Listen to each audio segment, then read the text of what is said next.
So I like the idea of a universal basic income, but my concern is that if I got $1,000 more per month, that I would start consuming more. And it seems like with capitalism, and you've mentioned economic growth quite a bit, it seems that it always comes at the expense of the environment, and there's a need for us as a society to consume less. And so is there any way that you've kind of coupled that to your framework as a person running for president? Yeah, what's your name? My name's Daniel. Daniel, that's such a great question.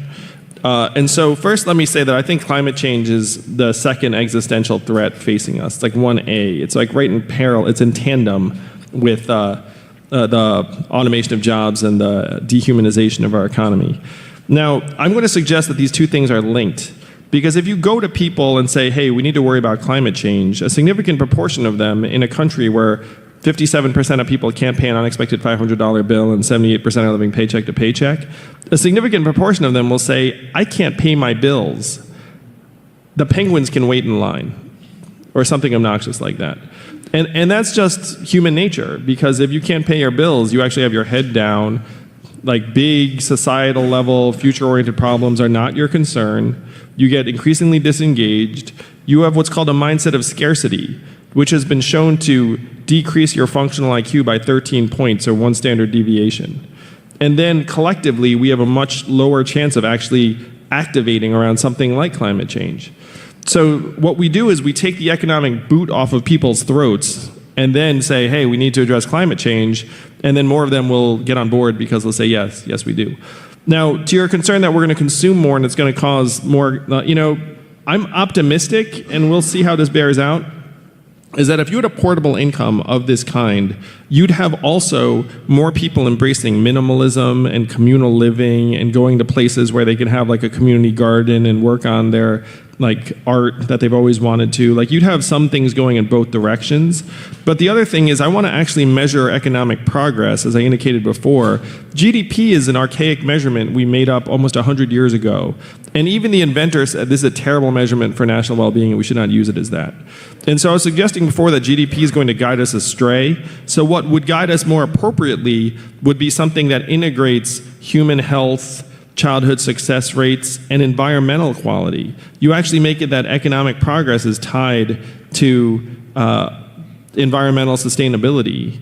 And then if you grow, you're growing in the way that you actually want to. Because right now we're growing in this two-dimensional way that's going to kill us, and it's going to kill the planet. So what we have to do is we have to evolve to a 21st century economy that actually is driving things that would help us. And that definitely includes clean air, clean water, and environmental sustainability. Hi, I'm an American immigrant that actually now lives in Brussels in Belgium, and I've been living in the European model for the last 4 or 5 years, and there's lots to be learned over there and ported over. And one of the things that's in the conversation there, and it's in the conversation in America as well, if you're paying attention, The Atlantic did a cover article on it about 1.5 years ago, which is just the end of work period as a concept. In the first world, all the first world economies are up, productivity's off the scale. Scandinavian countries are going to a 4-day work week and a 7-hour workday, sometimes a 6-hour workday. Is that what's happening to you, man? No, I'm a writer, man. I work 5 jobs at a time minimum. And I've been doing it for 20 years, so that's But it is, to be honest with you, I have a lot of people who are in the corporate world who look at me and want to make my 25,000 euros a year minimum because I have a certain kind of freedom because I'm not tied to that sort of economic model. But there are a lot of people thinking about first world economies moving towards this concept of end of work, which is deeply related to, obviously, also decoupling your worth as a noun. I am a writer, for instance, or I am a truck driver, or I work, and so therefore I have value. And this may be 10 years down the line, but do you have any comments on that concept as a whole, the end of work in the first world? Yeah, so unfortunately there's been this massive divergence. So Keynes predicted that we'd have 15-hour work weeks because our productivity would just keep going up. And you guys are laughing because instead we have like endless work weeks where it's like, I sent you a text at like 11:30, why didn't you get back to me? So what happened in America is that our work week got shorter until about 1980, and then it reversed and got longer and longer, and that's where it is now. So in America you have this divergence where people in various roles are actually working longer hours than ever. and then other people are just not working at all. And so would America benefit from curbing some of the excesses in terms of corporate work culture? 100% yes. I mean, studies have shown that a lot of those incremental hours are not actually adding much productivity. Yeah. But will that happen in the absence of some regulation? Will people just, sort of move in that direction? Unfortunately, the facts point the other direction in the U.S., where like the workism, always on culture is actually getting stronger. And so as president, would I want to try and curb that? Would I say, look, maybe we should move towards 4-day work weeks for certain industries, make it so that there are times of the day when like you should not be always on, and that companies like should not expect most employees to like be available for like 16 hours a day and the rest of it? Yeah, I would. But it's not going to happen on its own, because unfortunately the dynamics of this economy make it that a lot of corporates will just demand more and more of workers until we drop dead. Thank you. Hello. I'm going to change the topic a little bit, because you're not a one-note wonder, and have, I know, a whole slate of policy proposals that are quite specific. And I know one of them is that you're not in favor of free college. I'm really curious about what you think about public education K through 12. And what you think about the crisis of student loan debt, what your proposals are around both of those things, and also education in general, which seems essential to our civic health. Yes, thank you. I have 75 policy proposals on my website, so it's like UBI and then like 74 others. So that's what she was referring to, I think, in part. I love the spirit of free college or free public college. I just think that it sends the wrong message, because college, so the first thing is that only 32% of Americans graduate from college, and that proportion has essentially been constant for years.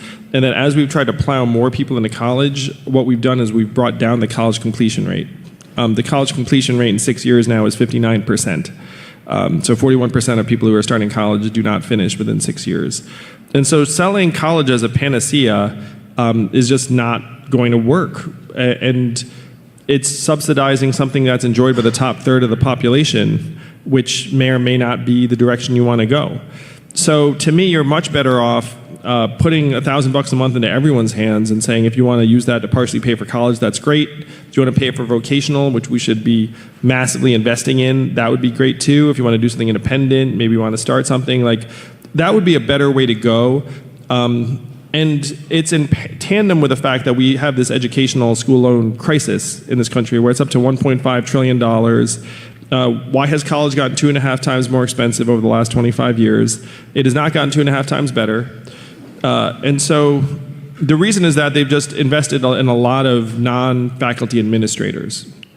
And so you have to separate out the different problems. Has college gotten too expensive? Yes. Saying, are we going to subsidize and have free college as a solution? To me, it's a little bit too much in one way and not enough in another. So what you do is you go to colleges and you say, look, why are you so expensive? You got to get your costs down, and you got to get your administrator to student ratios down to what they were in the 90s. And if you don't get school loans.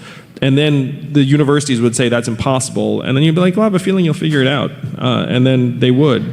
And then they would find that it impacts the student experience. Not at all. Because at this point, these schools are like a massive crushing debt burden. It's like a tax on our economy. How many of you all have student loan debt? You all look kind of young, some of you. Yeah, you don't need to be young to have student loan debt. I had $100,000 in school loans myself. I used to call it my mistress, because I was like writing a check to like a family in another part of the country. I was like, so it's immoral. I would forgive a lot of that student loan debt in an argument for stimulus, because young people and like other people should be starting families, buying homes, starting businesses, and not paying off this phantom school debt that, like was for an education they got years ago and the school was already paid. It's purely a financial invention at this point. And so if you wanted to make an economy that worked for people, you would just be like, look, this is a great stimulus to the economy. Let's just like get some of the school loan debt off of people's backs, get colleges to be more cost efficient, and then give everyone $1,000 a month and invest very highly in vocational. Because right now only 6% of American high school students are in vocational or technical tracks. In Germany, that's 59%.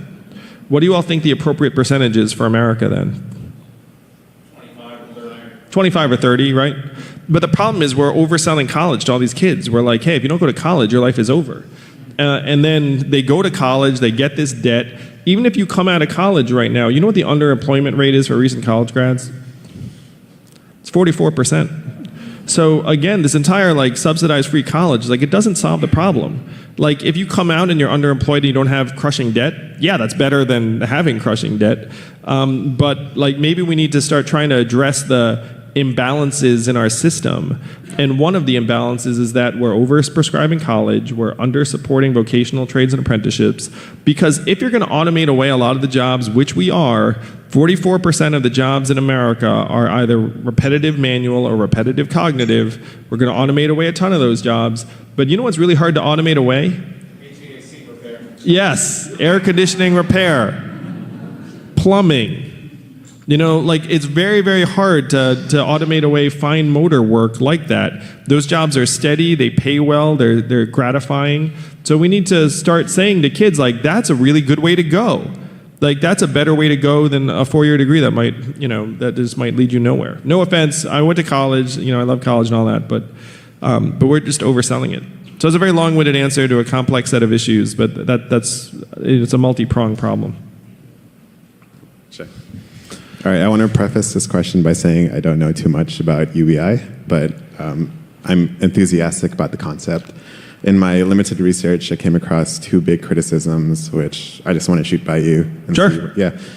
So what do you say to those who argue that giving everybody $1,000 a month or $2,000 a month would allow businesses to raise the price of goods and services and create a new social norm? Yep. Or allow businesses to reduce wages and subsidize those reduced wages with this income, similar to how Walmart encourages employees to be on food stamp programs and such?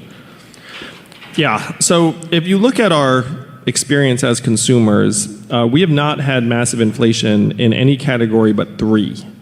Education, which we discussed, healthcare, which has its own massive set of problems, and so I'm for Medicare for all and just getting like the cost down and the access up, because there's no other way to do it. There's just so many excesses in that system. And then housing. So if you look at your consumer experiences with clothing or electronics or media or cars or even food, for the most part, prices have been more or less stable. And so if I put money into your hands, all of the markets where it's a free-floating consumer economy with price sensitivity and competition among firms, you would not see massive price gouging. If McDonald's decided to double the price of its hamburger, like after we all had $1,000 a month, you'd just be like, wow, I guess I'm going to go to Taco Bell or the deli. And then they'd all have to gouge you simultaneously. And then it just takes one of them to say, I'm not going to gouge, and then they get all the business, and then all the prices come back down. It's not like if you have $1,000 a month, you're all of a sudden like made of money. It's like you still are going to be bargain hunting. And so that's true across all of the functional markets that competition and technology apply to. It's really the dysfunctional markets that are driving us crazy. And putting money into people's hands will actually allow us to manage that inflation as opposed to cause it, because this inflation is not being driven by purchasing power. In terms of the worker bargaining power, it's actually the inverse. So check this out. Let's say everyone's getting $1,000 a month, and then Walmart decides it's going to exploit people. It's going to be like, I'm going to pay you nothing. You have to work for free. Then people would be like, of course I'm not going to do that. And I know I cannot starve to death if you don't give me something that's actually worth my while. It's possible Walmart might actually have to increase their pay. What you might see people that are frankly very unpleasant employers might have to actually pay more, because at this point people know they can survive without a job that they hate. And so you'd see wages change in different fields. There are some fields where they probably could get away with paying less, but we might find that to be okay. For example, nonprofits, or like teaching and coaching jobs, or some other jobs, they might be like, hey, we need more people, we'll pay you a little less, and then people might be cool with that because they're like, I kind of want to do that work. And then the really soul-crushing jobs would actually have to pay more. So it's not a uniform impact. It would vary, but the big thing to think about is that it improves our bargaining power. It makes us actually more exploitation-proof, not exploitable. Thanks. I'm interested in kind of 2 things. One is your definition of intrinsic value, And then I'm also interested in how would you plan to educate people on the concept of intrinsic value? If a truck driver can't be expected to become a coder, how can they be expected to become a part-time artist or an innovator? Yeah, so this is in many ways the fundamental challenge that we're facing, is that people, actually no, men deal with idleness very, very poorly. If you're an unemployed man, you volunteer less than an employed man, even though you have more time. And you spend up to 75% of your time on the computer playing video games and other things. And then your drug and alcohol consumption go up, and your self-destructive behaviors also tend to go up. Women do not have these issues. Women are never idle. They find various projects and pro-social, go back to school at higher levels, et cetera, et cetera. This is shocking to 0 people in this room.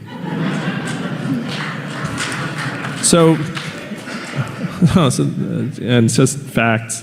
A very, very data-driven man. The opposite of Donald Trump is an Asian man who likes math. That's why I'm going to beat him in 2020. It's going to be glorious. So the fundamental question is like, how do we teach people intrinsic value, to your point, where like if you're the truck driver who loses their jobs, $1,000 a month does not magically solve your problem. Like you need a sense of structure and purpose and fulfillment and meaning. And so that is the fundamental challenge of this age, to introduce those things to millions of people as fast as we can. And these are some of like the deepest questions in human existence. And the way we get there, I have the answers in this book. No, I don't. I'm kidding. Like that. It's called. I was gonna say something. No, sorry. Sense of humor.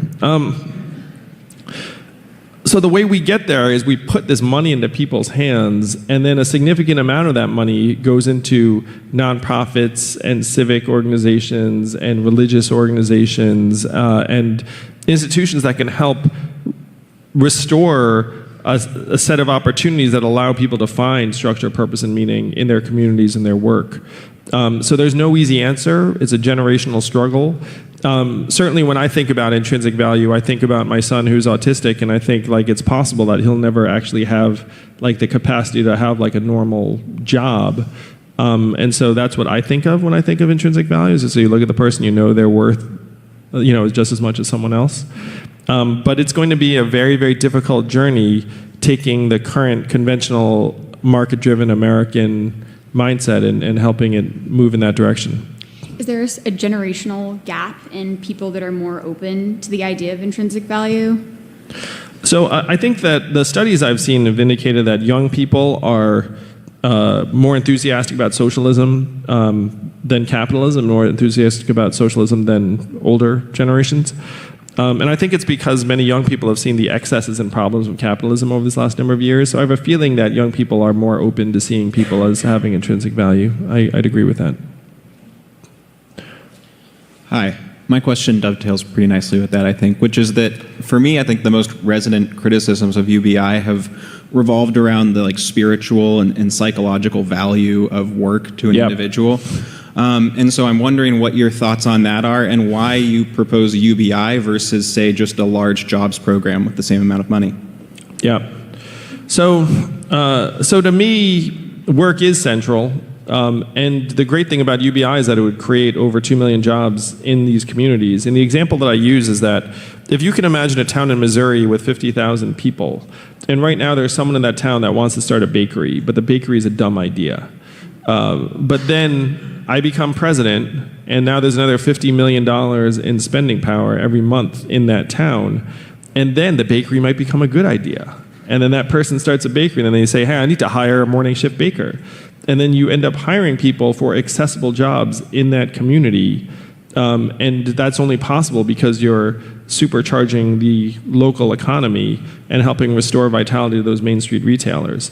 So this isn't the easiest way is to say like, hey, what are the jobs that community is going to value and support? Then people will do those jobs because work is central. The biggest misconception about UBI is that it somehow anti-work or mitigates work. It's pro-work.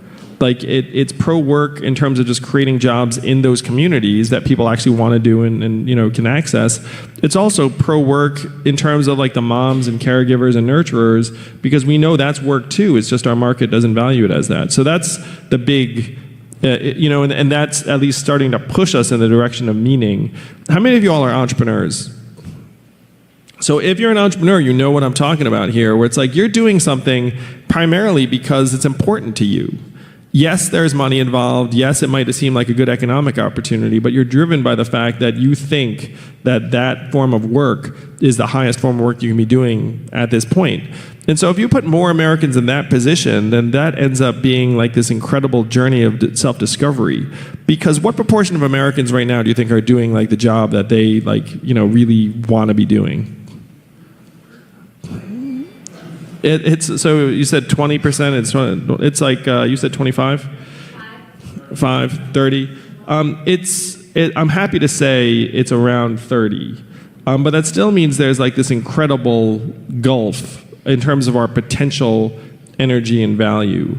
So one of the joys about this is that you're going to end up creating tens, hundreds of thousands of entrepreneurs, and then people will be able to define their own meaning. I think a federal jobs guarantee program is well intended, but would be somewhere between problematic and disastrous in practice. Just like if you imagine a world where it's like, hey, there's no job for you, you're going to die of starvation, but don't worry, we've got this government job for you. And then you show up, and then let's say it's like you don't like the job, you don't like your boss, like that there are some problems. It's like, well, you don't have a choice because this is your only means of survival. And so then you wind up with this bureaucracy like doling out subsistence jobs that are necessary for people to survive. And then you have people get politically activated around like this is a sure path to dystopia. And unfortunately, that seems to be the direction we're trending. So I love the spirit of a federal jobs guarantee. If we could all magically have jobs that worked out and that we liked and that helped make the earth more sustainable, like that would be great. But in practice, that stuff is going to be very, very difficult and expensive and cumbersome and give rise to a whole new army of bureaucrats who will measure our performance. Hi. 10 minutes in terms of the whole thing? Okay, thank you, Luke. All right, the last question, and then I'll come down and say hello. So make it good. Sure. I'll try. Hi, Andrew. We all understand the importance of the tech industry for the future of work and how there's a huge potential for actually the tech industry fund the UBI dream, right? Like to actually bring it to life, especially with artificial intelligence. My question to you is, I never heard you talking about what did you do to actually keep US ahead of that AI development? And especially, how would you deal with China on that competition? Yeah. So for those of you who are into AI, the US and China are the two mega power leaders. And China is now poised to move ahead of us because they have more access to more data, which is like food for AI. And they also have an advantage that we do not have, which is they have a government that's willing to spend billions upon billions of dollars on limitless computing resource and infrastructure that they make available to their companies. I met with the leaders in AI in Silicon Valley not that long ago, and I said, hey guys, like what's going on? And then they were like, hey, we're spending billions of dollars on AI computing resources, but it's a small fraction of what China is spending. And so then I said, well, if I were president, would you like me to help with that? And they said yes. So the plan is for the ideal is to avoid an arms race dynamic because you don't want people like chasing after weaponized AI and thinking of it as a zero-sum game. But in order to avoid that dynamic, the U.S. needs to be one of the strongest countries. And so in order to keep that leadership, we would need to invest meaningful public resources because even our richest private companies cannot compete with Chinese computing resources. I'm just going to tell a joke about AI because I thought it was funny. How far behind is China than the U.S. in AI? And the joke is 12 hours.